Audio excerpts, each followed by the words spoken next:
We are here at St. Mary's Parish in Ongata Rongai to get expert view on the state of Christianity in Kenya. I'll be your host, Jacob Uchiro, and right with me, I'm joined with Father Evaristus from Togo. Thank you, sir, for allowing us to have this interview. Welcome. Straight on to it, our first question is, what's your opinion on the growing rapid mushrooming of churches in Kenya? It is something I'm dreaming to do some research on, because I'm realizing that we have more churches than schools, and at every corner we have a church. But the main question is it having an impact on our Christianity? Sometimes I even ask myself if today church is liberating or enslaving. You see, some people go for church the whole day and you are working for nothing. But I think God should liberate, God should restore, God should uplift. But nowadays, with this mushrooming of churches all over with noise, cases, I think we are not liberating the humanity. We are not uplifting the humanity, but we are enslaving the humanity. And this will call on what others said, church becomes the opium of people. This is my point of view. Church liberates. The mushrooming of churches, I think it is a business. Instead of being God liberating his people, we are enslaving people, because it is the place we ask for harvest, tithe, seed, everything. We come up with a lot of names just to pump money from people. And I think God won't be happy with us. Very strong sentiments, those ones for the Evaristus. Yeah. And still on the same note of tithes and offerings. Yeah. What is your view, and what is the Christian view, the biblical view, on the issue with money for miracles and breakthroughs? I don't think money is the source of miracles. I don't believe. I do healing and deliverance, and my belief is that it is God that acts, not the money, not the pastor or the priest. Your faith. If you go through the Gospels, I've never seen somewhere Jesus said, I healed you. But Jesus will say, your faith has healed you. If somebody is touched by God, like the 10 lepers, the one that came back, everybody is able to come back to give thanks to God. Then imposing on people to give money and buy miracles, I don't think miracles are sold. All is about you, your faith, your relationship with God.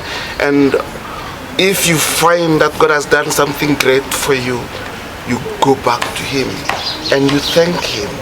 So, like even in the book of Isaiah with this soldier Naaman that has been healed, he went back to give thanks, and the prophet said, I did not do it. God did it. Then why should you bring me all these things?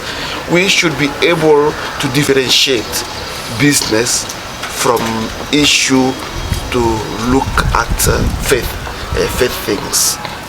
So money in the church is good, but it's not all. Thank you for that. Lastly, is there a criteria to determine genuine men of God? Of course. What is it? What is it? Of course. You see, Jesus said, many will come wearing sheep's garment hidden in sheep, but they are not. If we go to the Gospel according to John chapter 10, around verse 10, Jesus is defining the good shepherd.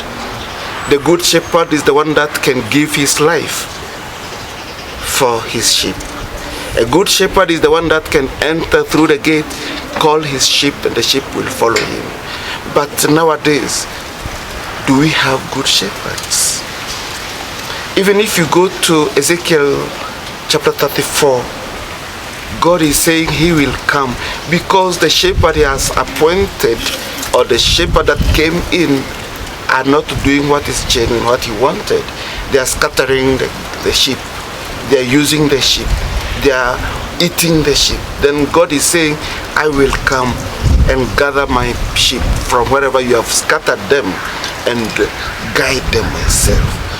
God is the best shepherd. Then those who come and are not able to work under the commandment of God wouldn't be the best to follow. The one to follow is the one that gives his life, not the one that asks for money, not the one that wants to harvest in people's pockets, but the one that looks at the difficulties of people, journey with them, and even help them. In one of the interviews I did, I said, a hungry stomach has no ears. So if we are depriving people from the least they have to eat, we cannot talk about God to them. Let us help people eat, be in this well-being, and we bring them to God.